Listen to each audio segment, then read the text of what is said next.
est à Monsieur Patrick Hetzel. Merci beaucoup, Monsieur le Président. Ma question s'adresse à Monsieur le ministre de l'Éducation nationale et concerne la qualité du service public de l'éducation. Monsieur le ministre, je ne reviendrai pas sur l'organisation chaotique du baccalauréat avec cette année des erreurs dans les sujets, des fuites de sujets, des résultats accessibles la veille de la publication officielle des résultats et pour couronner le tout, la publication en toute illégalité, il faut bien le dire, de résultats provisoires et en généralisant l'inégalité de traitement entre les candidats. Hélas, l'épreuve du brevet n'a pas échappé non plus aux situations tout à fait ubuesques. Ainsi, du fait de la canicule, toutes les épreuves du brevet ont été déplacées au 1er et 2 juillet.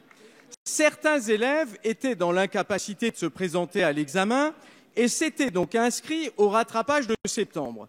Quelle n'a pas été leur surprise pour certains d'entre eux d'apprendre qu'ils étaient reçus sans avoir passé l'épreuve, mais tout en restant inscrits pour passer l'épreuve en septembre.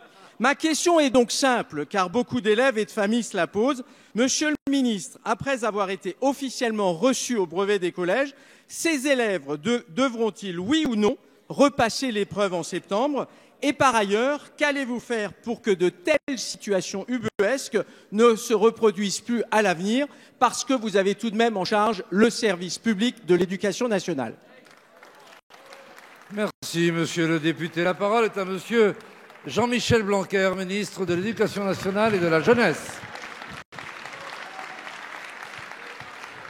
Monsieur le Président, Mesdames et Messieurs les députés, Monsieur le député Patrick Hetzel, votre question comporte plusieurs compartiments, si je puis dire. S'agissant du baccalauréat, rapidement, je me suis déjà exprimé la semaine dernière. Vous le savez, ce que nous avons réalisé au mois de juin, c'est justement la continuité du service public face à 3 crises. 2 qui touchaient le baccalauréat et une qui a touché le brevet du fait des conditions climatiques. À chaque fois, notre premier critère, ça a été l'élève. Comment pouvait-il passer dans les conditions les plus normales possibles l'examen et comment pouvait-il avoir ses résultats? C'est ce que nous avons accompli. Je ne reviens pas sur les détails. Je note que plusieurs députés de votre groupe ont salué ce qui a été fait en la matière de façon à assurer la continuité du service public. Et je pense que vous devriez donc accorder votre position, y compris avec le président de votre groupe, qui s'est exprimé publiquement sur le sujet.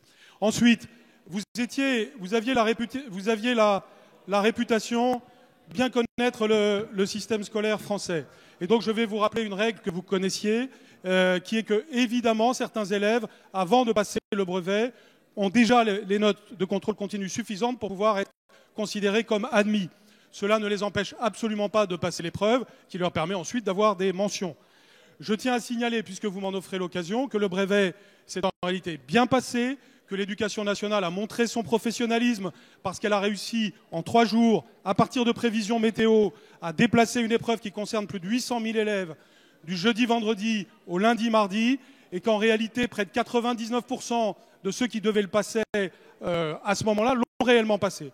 Nous aurons donc finalement peu d'élèves à la session de rattrapage, et ils le feront dans les conditions tout à fait normales qui sont celles qui ont eu lieu au cours des années précédentes. Je vous remercie.